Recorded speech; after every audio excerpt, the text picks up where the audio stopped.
नमस्कार। BA part first राजनीतिक विज्ञान की ई क्लास में आपका पुनः स्वागत है। आज हम पढ़ेंगे राजनीतिक व्यवस्था की विशेषता या उसके प्रमुख लक्षण। विभिन्न जो राजनीतिक व्यवस्थाएं हैं वो वास्तविक जीवन में प्राय एक ही प्रकार का व्यवहार करती हैं। अतः इन राजनीतिक व्यवस्थाओं में पाई जाने वाली समान विशेषताएं कुछ इस प्रकार से हैं। इसमें सबसे पहले है राजनीतिक संरचनाओं की समानता। जो सभी राजनीतिक व्यवस्थाएं हैं उनकी जो संरचना है उनमें समानता पाई जाती है, अतः उनके अंदर परस्पर तुलना की जा सकती है। इन संरचनाओं में केवल अंतर विशिष्टीकरण का होता है कि कुछ संरचनाएं के जो किसमें विशिष्टता प्राप्त होती हैं उसके आधार पर हम अंतर कर सकते हैं, अन्यथा उनकी जो संरचनाएं हैं वो समान होती हैं, अतः उनकी तुलना करना आसान होता है। दूसरा है कार्यों की सर्वव्यापकता। सभी जो राजनीतिक व्यवस्थाएं हैं समान रूप से कार्य करती हैं। संरचनाओं के आधार पर राजनीतिक व्यवस्था की तुलना करने पर हम सही परिणाम तक नहीं पहुंच सकते। हमें संरचनाओं की अपेक्षा उनके कार्यों को अधिक महत्व दिया जाना चाहिए। हित समूह के संगठन और सदस्यता की अपेक्षा ये जानना अधिक उपयुक्त होता है कि हितों को कैसे स्पष्ट किया जाता है और कौन से संगठन इस कार्य में भाग लेते हैं और किस प्रकार से वो हितों को स्पष्ट करते हैं। यानी जो हित होते हैं कि उनको किस प्रकार से उनके हितों के लिए कार्य किया जाता है। कोई भी संगठन इन हितों को किस तरीके से कार्य करता है उस पर उसकी निर्भरता रहती है।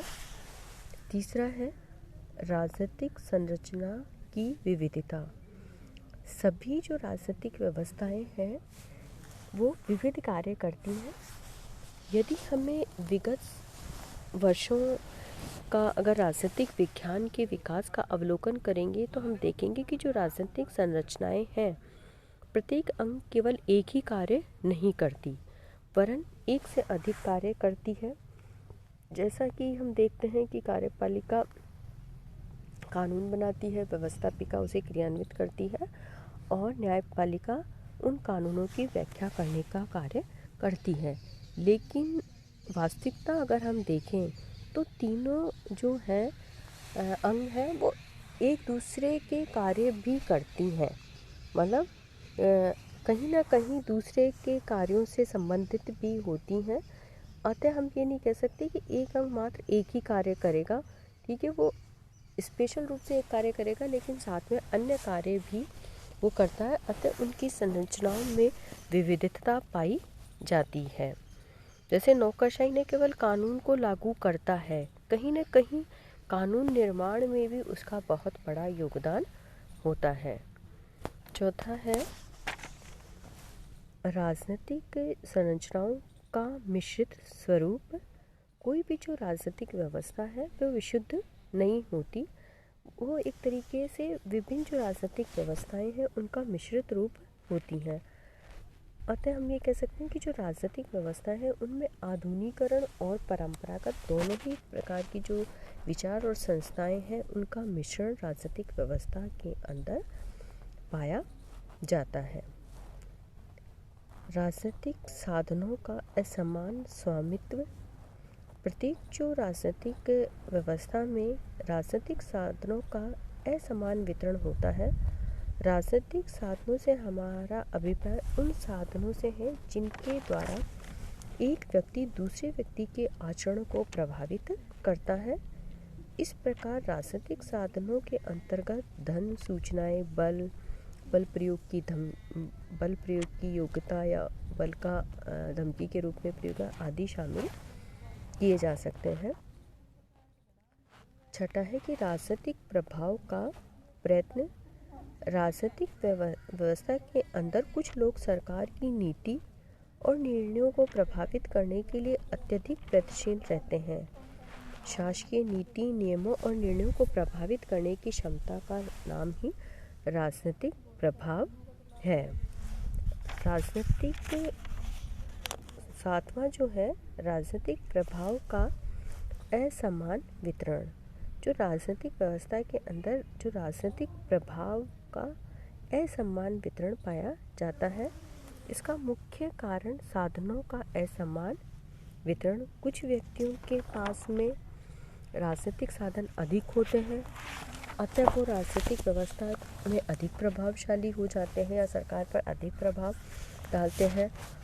और जिन शक्तियों का सरकार पर अधिक प्रभाव होता है, वे अपने इस प्रभाव को और अधिक राजनीतिक साधनों के द्वारा नियंत्रित कर सकते हैं। तो जो राजनीतिक साधनों का असमान वितरण होता है, उसके कारण जो राजनीतिक सत्ता के ऊपर प्रभाव भी असमान होने लगता है। जिसके पास जितने साधन होंगे उतना ही ज़्यादा उसका प्रभाव होगा और उस प्रभाव के आधार पर वो साधनों को भी ज़्यादा से ज़्यादा नियंत्रित कर लेता है। आठवां है वैधता का अर्जन। राजनीतिक व्यवस्था नेताओं का ये प्रयत्न रहता है कि जब भी कोई संघर्ष हो या कोई समस्या हो या कोई संकट हो, तो सरकारी साधनों का प्रयोग इस तरीके से किया जाए कि अपने निर्णयों के पालन में जो सत्ताधारी है उसको, राजनीतिक व्यवस्था उसको हिंसा, दमन या बल का प्रयोग नहीं करना पड़े, बल्कि ये भावना होनी चाहिए कि वो जो भी आदेश दे रहा है, जिन साधनों को वो अपना रहा है, वो नैतिक है और वो व्यवस्था के लिए उनका पालन करना उचित है। तो जो नेतृत्व करने वाला व्यक्ति है, वो अपने साधनों को एक तरीके से वैधता या नैतिक रूप से सही साबित करना चाहता है। नवा है विचारधाराओं का विकास। सिद्धांत के समूह को विचारधारा कहा जाता है। राजनीतिक व्यवस्था के जो नेतागण हैं, वो साधारणतः ऐसे स्थायी और एकीकृत सिद्धांतों को समूह को अपनाते हैं, जो कि राजनीतिक व्यवस्था में उनके नेतृत्व को स्पष्ट और उचित सिद्ध कर सके। नेता विचारधाराओं का विकास इसलिए करते हैं ताकि उनके नेतृत्व को बल प्रयोग की अपेक्षा प्राधिकारों के माध्यम से शासन करना अधिक प्रभावशाली हो। विचारधारा एक तरीके से जो व्यवस्था है उसको औचित्यता प्रदान करती है।